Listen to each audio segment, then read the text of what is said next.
It was in that embrace that he stole from me, not just the keys to my car, but something much more valuable, my trust, my naivety, my mother's heart that extended to a son-in-law I loved like a son. I stood there on the porch, looking at the empty space where my silver sedan should have been, feeling the world crumble at my feet. 62 years of life, and I discovered that the man who had embraced me at my coffee table, who had called me my favorite mother-in-law, who had whispered sweet words in my ear, was actually a thief disguised as a son-in-law. The morning sun still warmed my skin, but inside I was frozen. My hands trembled as I held the keys I thought I had left in my pocket, keys that were no longer there. Richard's woody cologne still lingered in the air of my kitchen, mixed with the aroma of coffee I had prepared with such care to welcome him. Like a fool, I had believed every word, every gesture, every show of affection that now revealed itself to be calculated, cold, manipulative. Panic took over my chest like a giant wave. I ran inside the house, grabbed the phone with trembling fingers, and called the police. My voice came out broken, almost inaudible. My car was stolen, but it wasn't a stranger. It was my son-in-law. The words came out of my mouth like heavy stones, hurting my throat. On the other end of the line, the police officer asked questions I could barely answer. How to explain that the man who stole my car was the same one who had slept in the house next to mine for 5 years. How to say that he had used an embrace, a moment of family intimacy, to deceive me. I called my daughter Michelle, but she didn't answer. I called the insurance company, some neighbors, but no one had seen anything. Richard had simply vanished, along with my car and the last vestiges of my innocence. I sat in the living room chair, the same one where my late husband used to read the newspaper, and began to cry. They weren't tears of just sadness, but of anger, disappointment, humiliation. I felt like a complete idiot.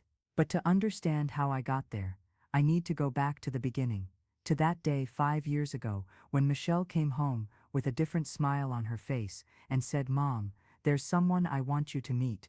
She was radiant, with that sparkle in her eyes that only first love can cause. I had just lost my husband, Charles, after 40 years of marriage.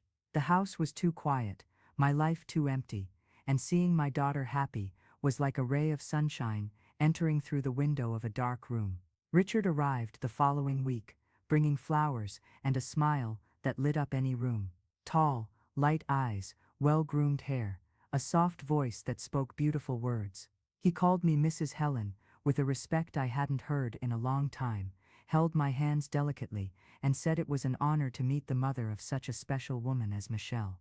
My heart, still wounded by the loss of my husband, opened to that young man like a flower that finds water after being dry for a long time. In those first months, Richard proved to be the perfect son-in-law. He always showed up when I needed him, to change a light bulb, fix a leak, carry a grocery bag, too heavy for me. He called me during the week, just to see how I was, remembered my birthday, brought small but meaningful gifts. When Michelle and he got married, in the small hall of the neighborhood church, I cried with emotion. Finally, I thought, my daughter had found a good man, someone who would take care of her as Charles had taken care of me. They built a simple little house on the lot next to mine, and I couldn't be happier. I woke up every morning knowing I had my family nearby. Richard worked as a mechanic in a downtown garage, and Michelle had gotten a job at the municipal school secretary's office. On Sunday evenings, they would come have dinner with me, and the table that had been silent came back to life,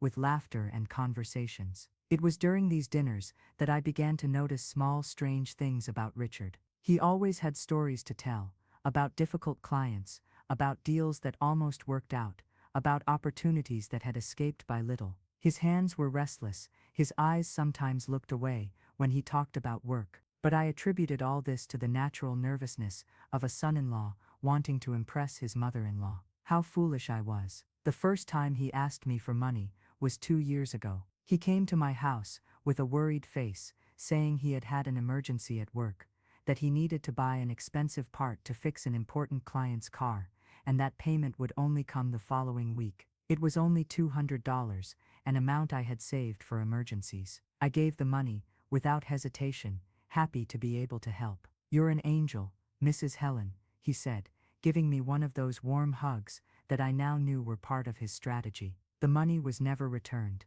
Every time I mentioned the subject, delicately, he said he still hadn't received payment from the client, but that next week for sure, he would pay me. After a few months, I stopped asking. It was just money, I thought, and family doesn't charge family. But the requests became more frequent. An overdue electric bill here, an expensive medicine for his mother there, always with a plausible justification, always with that irresistible smile, and those hugs that made me feel important, necessary. Michelle didn't know anything. Richard always asked for secrecy, saying he didn't want to worry my daughter with men's problems. And I, like a fool, kept all his secrets. Mrs. Nancy, my neighbor for decades, started making strange comments. Helen, did you see Richard at the market yesterday? He was selling some pretty suspicious car parts. Or then, what strange friends Richard has been bringing here to the neighborhood.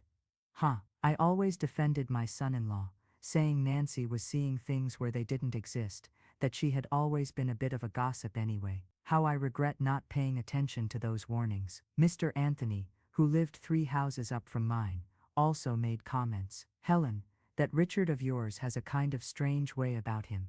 You know, last week I saw him talking with some dubious guys there on the corner, at dawn. But I always had an excuse ready. Richard worked late. Richard knew a lot of people because of work. Richard was a sociable man. Everyone was wrong, only I was right. How blind I was. Michelle's behavior also began to change. She, who had always been an open daughter, who told me everything, began to become more reserved. When I asked about the marriage, about plans for the future, about children, she would divert the subject with a forced smile. Her clothes were simpler. She had stopped dyeing her hair at the salon, small things that a mother notices. But when I asked if everything was okay, she always said yes, that it was just tiredness from work. Now I understand that she was already suspicious, that she had already discovered some of Richard's lies, but didn't know how to tell me. My poor daughter, trying to protect me from the same problems I was facing alone, each of us keeping our painful secrets. 6 months ago,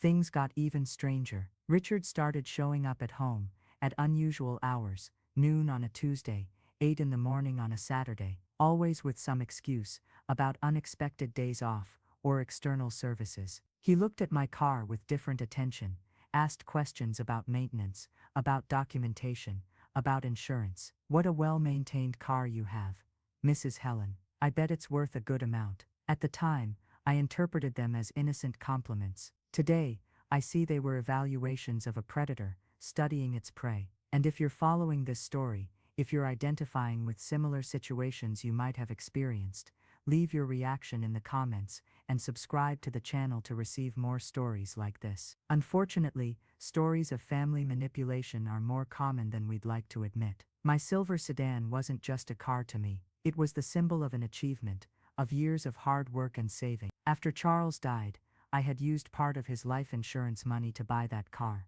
the first new car of my entire life. It had only 15,000 miles on it, was always clean, always serviced. It was my independence, my freedom, my way of not depending on anyone to go to the doctor, the supermarket, the pharmacy. It was my dignity on 4 wheels. On the morning of that fateful embrace, Richard had arrived earlier than normal. It was only 8 o'clock when he knocked on the door. I came to answer still in my nightgown, surprised by the visit. Sorry, mother-in-law.